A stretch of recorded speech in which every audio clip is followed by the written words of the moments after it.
It's time to rate the best saves you've ever had on Football Manager. First one submitted by Mr. Spari. I want to show more than a save. Oh, really? I want to show my save and my spreadsheet. Oh, now we are talking. I am tracking all leagues, all top flight and international competitions within reason, reputation, current and potential abilities, world rankings, and transfers. Oh, that's just a few things. I want to see after 100 in-game years the story of this world. I started this save in the beta.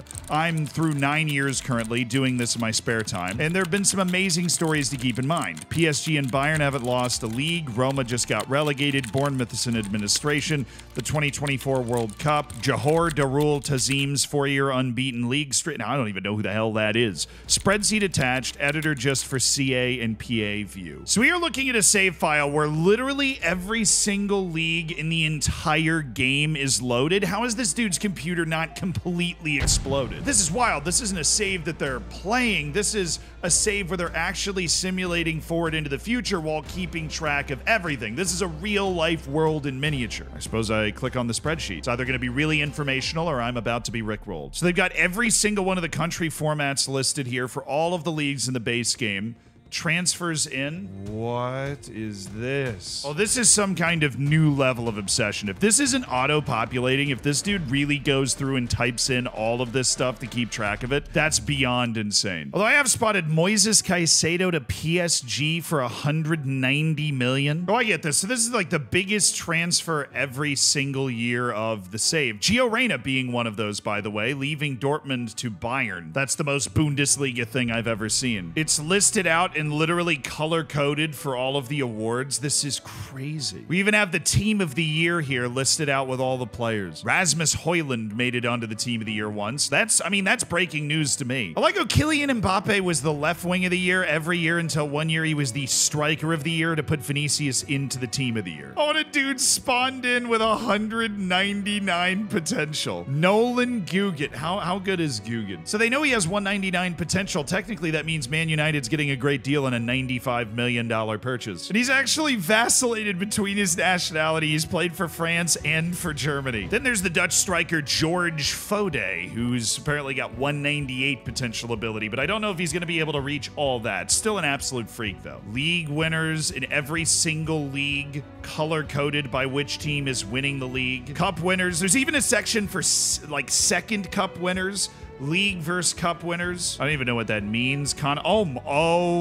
It keeps going. This has to auto-populate. There's literally no way this doesn't auto-populate. I mean, we're looking at the Chilean Super Cup results down to the runner-up goal scorers. And it lists everybody that took a penalty in the penalty shootout, for crying out loud. Canada won the CONCACAF Nations League 3 times. Jamaica was able to win it once. Africa Cup of Nations was won by Ivory Coast, Cameroon, and Morocco. And of course, the United States, dude. The US won the World Cup. Okay. Beat Brazil in the final. I mean, entirely realistic. And then we see the next World Cup, Brazil beating Norway in the final. Norway can't even make it to a World Cup in real life. But I will tell you what, I kind of get the point. I get why this is so interesting now because I just spent so long clicking through all of this stuff. It might not be a save where this person is playing, but this is absolutely insane. And this is the kind of sandbox spreadsheet madness that can be created by Football Manager. And as a result, I'm giving this save a 9 out of 10. This is absolutely unbelievable. A labor of interest and a labor of love, and I commend you. Next, we have Ninja Panda. Originally submitted this to SYS after I had managed a La Liga win after moving to Sevilla, but was then struggling to get back to the top. Originally showed off academy players, combined with a few other signings, they all came together to win the treble in the most recent season, including defeating Real in the Champions League final. Well, first off, gotta love the fact that we've got a save that's gone from save your saves to rate your insane saves. That, you know, it just shows that the process works. You gotta believe in the process. So this is that ever so classic situation. You have one absolute boon of a season and then you kind of drop off and you have no idea how to get your success back. Well, winning the league and winning the Champions League double over Real Madrid is a great way to get your success back. What's kind of wild is I don't actually think that your players are over the moon good. I mean, thank God Akonde. I love the fact that The face packs I have on are all jumbled up on your save. But thank God Akonde, he's good, but he's not absolutely unbelievable. You wouldn't look at him and think, oh yeah, this guy is just an unstoppable wall of greatness. Now, Ami Aharoni is definitely somebody that would be near that category. He is somebody that is on the fringe of world class. This fullback definitely is. So maybe it's just the striker. Maybe it's just the striker. We got a deep lying playmaker who's rocking that 20 vision. He can actually see the future. So, I mean, it's checking out for me. But how convincing? Oh, it was convincing. 105 points. 18 goals conceded with 116 goals scored in 38 matches. That's convincing. Then a very strong run to the Champions League. 5-1 over Arsenal in the round of 16. 4-3 over a very good Manchester City team in the quarterfinal. Abused Tottenham 5-3 in the semifinal and handled Real Madrid 2-0 in the final. This team is at its peak. But I love that Real Madrid is trying to throw you a curveball here. You've lost 2 of your first 12 matches at Atletico Madrid and at Barcelona. You've won the other 10 and you're still 6 points off the top of the table. The revenge of Real Madrid is swift and devastating. So I don't know if I can, if I can downgrade you too much for getting outdone by a team that literally hasn't lost one of its first 12 matches. And you also get bonus points for managing to win the League Champions League double out of Spain with a Carrilero, which just feels so anti-Spanish possession ball. Club's in a ridiculously good financial position. Your wage budget is entirely under control and still under the board requirement in the first place. But I mean, you're not dominant. You've not created a long tenured run at the top of everything, but you did show the resilience to pick yourself back up after you've been bounce back from being on save your saves and get your club back up to a point where it could win the league and the Champions League. So I'm going to go ahead and give this save a 7 out of 10. You've shown more resilience than I would say maybe the average football manager player, and I'm sure the rewards tasted incredibly sweet when you finally cleared that. Well, that Real Madrid-sized obstacle that just happened to be standing in your way and is very clearly still in your way. This will be a fun save on into the future. Next, we have Lafergia. Now, Lafergia is engaging in a particularly difficult challenge here. I can see it. San Marino. Said we are in year 13 of a San Marino challenge. This is our 9th year in Serie A and won it for the first time last year.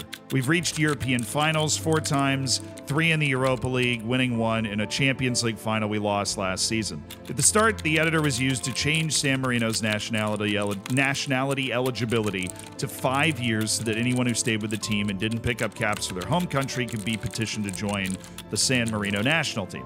I consider that completely fair. 5 years is not even the fastest that you can set that at in the editor. On the national team side, we have started to make some progress using both homegrown and imports, though I haven't qualified for any major tournaments. We've been promoted up to Division B in the Nations League, though we crashed out of the group phase in the latest Euro qualifiers. We do have a chance through the playoff. Okay, obviously some light use of the editor here to make this just a little bit more possible, which is fair considering they are attempting to do what I consider the hardest individual save challenge that you can take on in Football Manager that's like widely known. The basis of the San Marino challenge is to use the club from San Marino, and through their ability to continue to, like, basically you just keep winning the Champions League every year, you develop a San Marinese national team that is good enough to be able to win the World Cup. That is the full San Marino challenge. Now, of course, this is well documented in real life. San Marino sucks. They haven't won a competitive game as a team in eons. They barely ever score. They seem to be getting closer to winning a single game, but I mean, they invite Caribbean nations over to San Marino to play a couple of matches and can't beat them, right? They're very, very far down on the doldrums. The way to bring them back up is to start with Victor San Marino, which they have. And after somehow not finishing in the top 3 in their first 8 years in the top flight, they have managed to win. I mean, they finished 7th the year before, 6th the year before that, 6th. Oh, I gotta respect the determination here.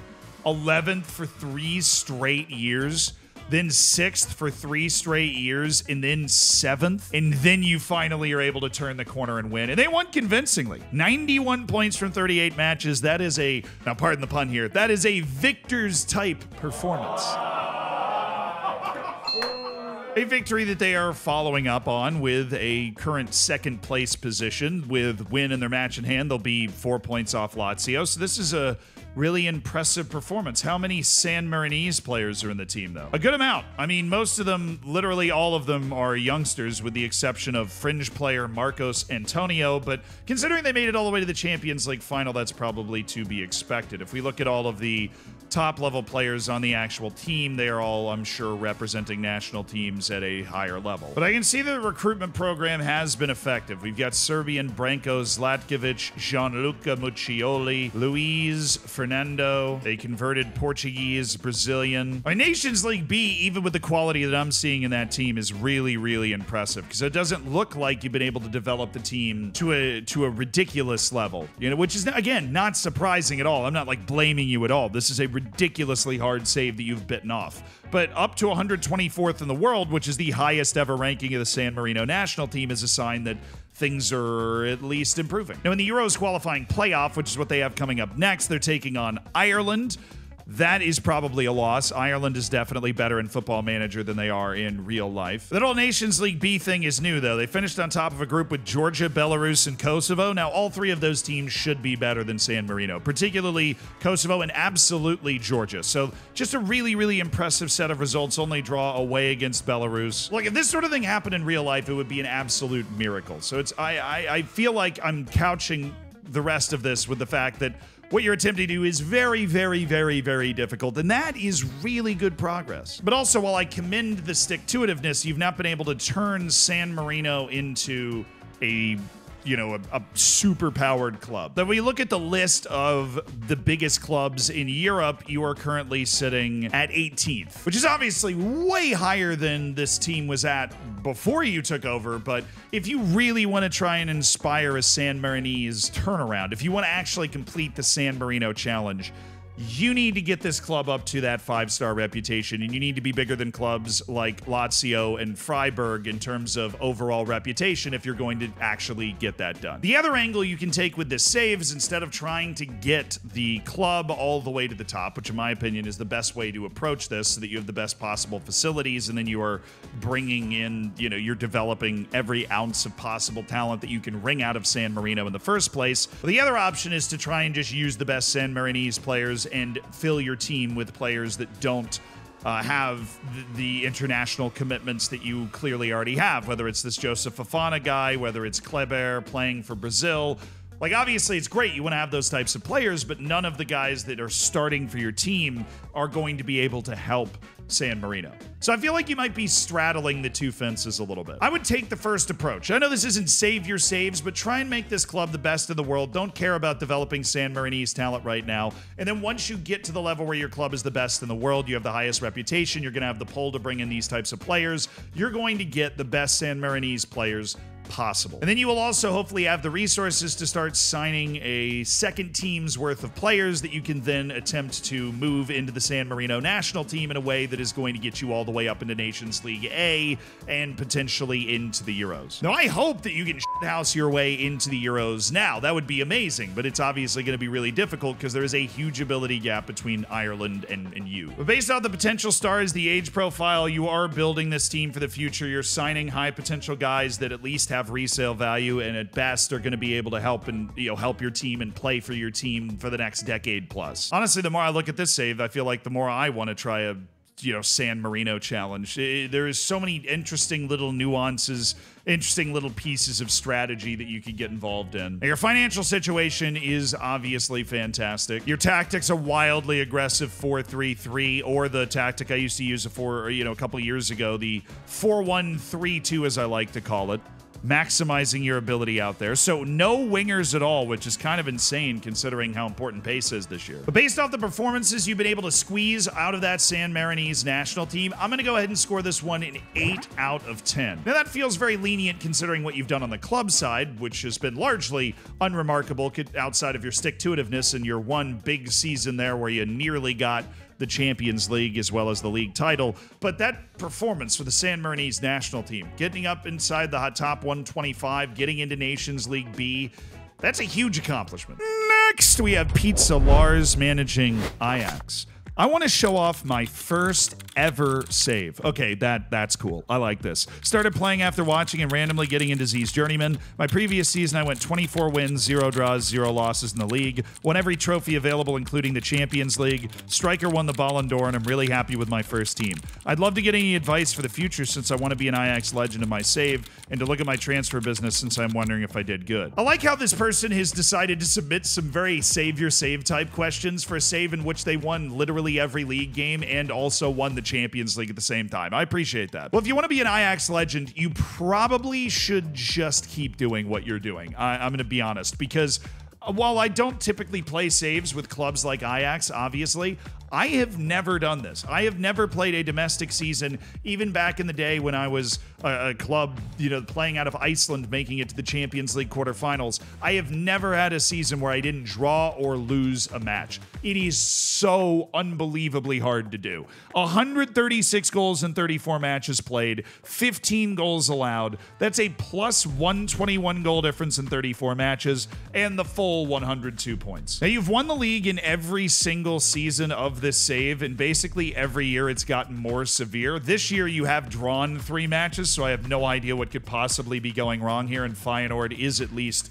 pushing you so far. That is, of course, one of your draws. Oh no. Now, the Champions League win was your first ever Champions League final, which is, that must have been exhilarating. I'll take me back to my first Champions League final. But even in the first year you made it back into the Champions League, you got all the way to the semifinal. So semifinal, quarterfinal, champion, and you're already second in the Champions League phase, qualified for the next round. Absolutely cooking, dude. I mean, I know I tell you to start saves with clubs like Ajax, good club, bad league, but Ajax isn't quite as easy as it used to be, obviously, evidenced by the way they've been performing in real life in the Eredivisie recently, which has been somewhere next to depressing. We look at your actual squad, you've got some bangers in here. Ousmane Diomande and Jarell Hato as the pair of center backs, Jean Neves and Joris Chotard, 2 guys that can hold down a midfield, and then I'm looking at Indrik, Florian Wirtz, and Thiago Almada is the attacking 3 in a 4-2-3-1, and Karim Konate is the striker.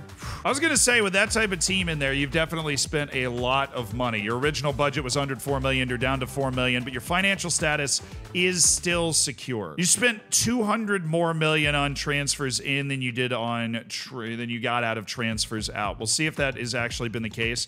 Okay, you sold 600 million worth of players. Oscar Glauc, Kenneth Taylor, Urian Timber, Martin Batterina, Bart Verbruggen, Festi Ebizele. You sold Festi Ebizele for 62 million? That's crazy. But yeah, the transfers have largely been balanced. I mean, you haven't had a huge net gain year outside of that particular year, which explains why your financial situation is where it is, and the fact that you spent 200 more million than you brought in over the past year. But yeah, the fact, honestly, I'm kind of amazed that your balance is positive in the first place. But the real piece de resistance is the fact that you've managed to turn the perfect season. But yeah, this season is just insane. Karim Konate dropping 36 goals, 12 assists in 36 matches played to win the Ballon d'Or at 23 years of age. Coming in after Mbappe, Haaland, and Bukayo Saka carried it after the post-Messi era. Finished ahead of Kylian Mbappe and Jude Bellingham. Somebody throw that prop bet down on Karim Konate to win a Ballon d'Or, because that's actually crazy. Also won Best Under-21 Men's Player with Francesco Pio Esposito the year before, and then he finished